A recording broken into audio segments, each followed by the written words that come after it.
Pilipinas, are you ready for the grand coronation night of Miss Universe Philippines 2025?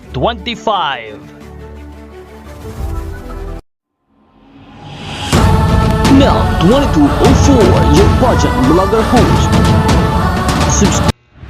Apat sa mga pinakamalalakas kandidata ng Miss Universe Philippines ngayong taon. Ito ay walang iba kundi sina Maria Atisa Manalo, Iliana Marie Aduana, Chelsea Fernandez at Winwin Marquez.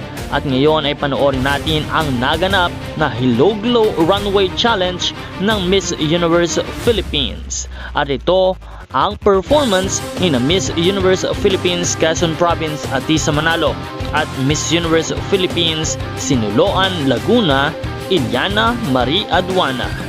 Panoorin natin kung sino ang mas angat, sino ang mas nagbigay ng mas magandang pasarela.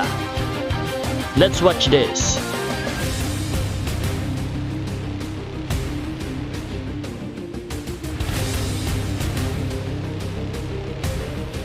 Parehong pasok sa top 10 runway challenge ng Hello Glow sa Miss Universe Philippines 2025 sina Quezon Province Atisa Manalo at Sinuloan Laguna Iliana Marie Aduana. Kung ikaw ang papipiliin, sino ang iyong nais na magwagi ng corona bilang Miss Universe Philippines 2025 at magre-representa ng Pilipinas sa Bangkok, Thailand for this upcoming Miss Universe 2025 competition? I-comment lamang iyong sagot. Huwag kalimutan na mag-subscribe dahil araw-araw po tayong nagbibigay ng mga bagong updates at bagong balita. Maraming salamat sa iyong panonood at maraming salamat sa pagpindot ng subscribe button. Magkita po tayo muli sa susunod na video. This is Nel 2204, ang inyong pageant vlogger host.